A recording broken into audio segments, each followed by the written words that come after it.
ବହୁ ଦିନ ତଳର କଥା। ଗୋଟିଏ ଗ୍ରାମରେ ଗଙ୍ଗାଦାସ ନାମକ ଜଣେ ବୈଦ୍ୟ ବାସ କରୁଥିଲେ। ସେ ଜଣେ ଦକ୍ଷ ଚିକିତ୍ସକ ଥିଲେ, କିନ୍ତୁ ସେ ବଡ଼ ଲୋଭୀ ପ୍ରକୃତିର ଥିଲେ। ଗରିବ ଲୋକଙ୍କ ପ୍ରତି ତାଙ୍କ ମନରେ ତିଳେ ମଧ୍ୟ ଦୟାଭାବ ନଥିଲା। ଚିକିତ୍ସା ପାଇଁ ତାଙ୍କ ପାଖରେ ଯିଏ ପହଞ୍ଚୁଥିଲା ସେ ତା ପାଖରୁ ପ୍ରଚୁର ଅର୍ଥ ଆଦାୟ କରୁଥିଲେ। ସେଥିପାଇଁ ଲୋକମାନେ ତାଙ୍କ ପାଖକୁ ଚିକିତ୍ସା ନିମନ୍ତେ ଯିବାକୁ ଭୟ କରୁଥିଲେ।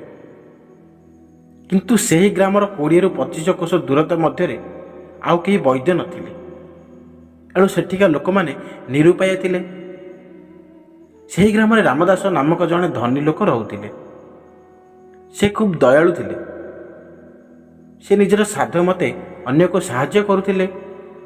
ତେଣୁ ଲୋକମାନେ ତାକୁ ଖୁବ୍ ସମ୍ମାନ ଜଣାଉଥିଲେ।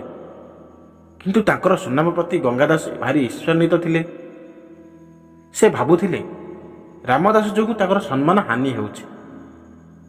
ସେ ରାମନାଥଙ୍କୁ ଅପମାନିତ କରିବା ପାଇଁ ବହୁତ ଥର ଚେଷ୍ଟା କଲେ, କିନ୍ତୁ ସବୁଥର ସେ ଅସଫଳ ହେଲେ।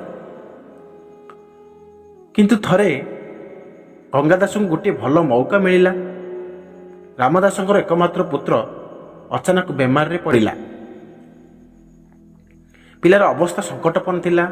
ଶେଷରେ ନିରୁପାୟ ହୋଇ ରାମଦାସ ଗଙ୍ଗାଦାସଙ୍କୁ ନିଜ ପୁତ୍ରର ଚିକିତ୍ସା ପାଇଁ ଡକାଇଲେ। ରାମଦାସ ଗଙ୍ଗାଦାସଙ୍କର ହାତ ଧରି ପକାଇ କହିଲେ, ବୈଦ୍ୟ ମହାଶୟ, ଆପଣ ଜାଣୁଛନ୍ତି ଯେ ସେ ମୋର ଏକମାତ୍ର ସନ୍ତାନ। ଯେ କୌଣସି ମତେ ତାର ଜୀବନ ରକ୍ଷା କରନ୍ତୁ। ଯାହା ଖର୍ଚ୍ଚ ହେବ ମୁଁ ତାହା ଦେବି।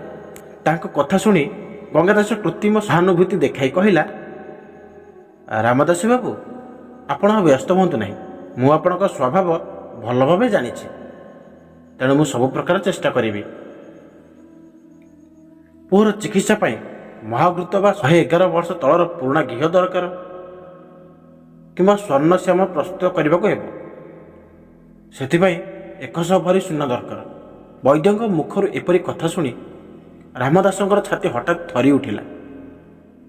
ସେ ଗଙ୍ଗାଦାସର ଦୁଷ୍ଟ ବୁଦ୍ଧିକୁ ଅନୁମାନ କରିପାରିଲେ।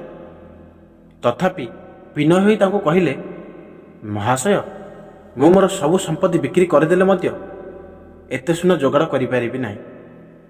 ଆପଣ ଅନ୍ୟ କୌଣସି ଉପଚାର କରନ୍ତୁ।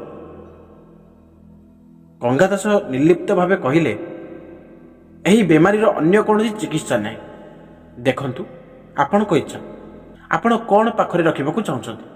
ନିଜ ପୁଅର ଜୀବନ କି ନିଜର ଧନ ସମ୍ପତ୍ତି? ରାମଦାସ ଜାଣିଥିଲେ ଯେ ଗଙ୍ଗାଦାସ ପାଖରେ ମୁଣ୍ଡ ପିଟିଲେ ବି କିଛି ଫାଇଦା ମିଳିବ ନାହିଁ। କାହିଁକି ନା ତାଙ୍କର ହୃଦୟ ପାଷାଣରେ ଗଢ଼ା। ତେଣୁ ସେ ଭଗବାନଙ୍କ ଉପରେ ଭରସା ରଖି 100 ଭରି ସୁନା ଦେବାକୁ ପ୍ରସ୍ତୁତ ହେଲେ। ଏହି ଚିକିତ୍ସା ପାଇଁ ରାମଦାସଙ୍କର ସବୁ ଜମିବାଡ଼ି ଓ ଧନ ସମ୍ପତ୍ତି ବିକ୍ରି ହୋଇଗଲା। ଗଙ୍ଗାଦାସ ଚିକିତ୍ସା କଲାବେଳେ ଏପରି ଅଭିନୟ କରୁଥିଲେ ସତେ ଯେପରି ସେ କଠିନ ପରିଶ୍ରମ କରି ତାଙ୍କ ପୁଅର ଜୀବନ ବଞ୍ଚାଉଛନ୍ତି। ଧୀରେ ଧୀରେ ପୁତ୍ର ସୁସ୍ଥ ହୋଇ ଉଠି ଚଲାବୁଲା କଲା। ଗଙ୍ଗାଦାସଙ୍କର ଅନ୍ୟାୟ କଥା ଚିନ୍ତା କଲା ମାତ୍ରେ ରାମଦାସଙ୍କର ମନ ଘୃଣାରେ ପୂରି ଉଠୁଥିଲା। ସେ ପ୍ରତିଶୋଧ ନେଇ ଗଙ୍ଗାଦାସକୁ ଉଚିତ ଶିକ୍ଷା ଦେବା ପାଇଁ ମନସ୍ଥ କଲେ। ନଚେତ ଏପରି ମାରାତ୍ମକ ଲୋଭର ବଶବର୍ତ୍ତୀ ହୋଇ ସେ ତାଙ୍କ ପରି ଅନେକ ପରିବାରକୁ ସର୍ବସ୍ୱାନ୍ତ କରିଦେବ। କିଛି ଦିନ ପରେ ରାମଦାସ, ତାଙ୍କ ପତ୍ନୀ ଓ ପୁତ୍ର ସେହି ଗ୍ରାମ ଛାଡ଼ି ଅନ୍ୟତ୍ର ଚାଲିଗଲେ। ଗ୍ରାମର ସବୁ ଲୋକଙ୍କ ମଧ୍ୟରେ ପ୍ରଚାର ହୋଇଗଲା ଯେ ରାମଦାସ ସୁଯୋଗ ଉଣ୍ଡି ଗଙ୍ଗାଦାସଙ୍କ ଉପରେ ପ୍ରତିଶୋଧ ନେବେ ଓ ତାର ସମସ୍ତ ଧନ ସମ୍ପତ୍ତି ଲୁଟି ନେବେ। ରାମଦାସଙ୍କର ବିଶ୍ୱସ୍ତ ଲୋକମାନେ ଏପରି ପ୍ରଚାର କରୁଥିଲେ। ଲୋକଙ୍କର କଥା ଶୁଣି ଗଙ୍ଗାଦାସ ଭୟଭୀତ ହୋଇ ପଡ଼ିଲେ। କାରଣ ସେ ଗ୍ରାମଟି ବହୁତ ଛୋଟ ଥିଲା ଓ ଗ୍ରାମର କୌଣସି ଲୋକ ମଧ୍ୟ ତାଙ୍କୁ ସାହାଯ୍ୟ କରିବାକୁ ପ୍ରସ୍ତୁତ ନଥିଲେ। ସାରା ରାତି ଚିନ୍ତା କରିବା ପରେ ଗଙ୍ଗାଦାସ ଗୋଟିଏ ନିଷ୍ପତ୍ତି ନେଲେ। ସେ ତାଙ୍କର ସବୁ ଟଙ୍କା ସୁନା ନେଇ ସହରର ସରକାରୀ କୋଷାଗାରରେ ରଖିଦେବା ପାଇଁ ନିଷ୍ପତ୍ତି ନେଲେ। ନିଜର 2 ଜଣ ବିଶ୍ୱସ୍ତ ନୌକରଙ୍କୁ ସାଙ୍ଗରେ ଧରି ତା ପରଦିନ ସକାଳୁ ଗଙ୍ଗାଦାସ ସହର ଅଭିମୁଖେ ବାହାରିଲେ। ବାଟରେ ପାହାଡ଼ିଆ ଅଞ୍ଚଳ ଅତିକ୍ରମ କରିବା ବେଳକୁ କେତେଜଣ ଲୋକ ଗଙ୍ଗାଦାସ ଓ ତାଙ୍କର ଲୋକମାନଙ୍କୁ ଘେରିଗଲେ। ଚୋରମାନେ ପାଖାପାଖି 20 ଜଣ ଥିଲେ। ସେମାନେ ଗଙ୍ଗାଦାସ ଓ ତାଙ୍କର 4 ଜଣ ଲୋକଙ୍କୁ ଗୋଟିଏ ଗୁମ୍ଫା ମଧ୍ୟରେ ବନ୍ଦୀ କରି ରଖିଲେ। କିନ୍ତୁ ସେମାନେ ତାଙ୍କଠାରୁ ଟଙ୍କା ସୁନା ଛଡ଼ାଇ ନେଲେ ନାହିଁ।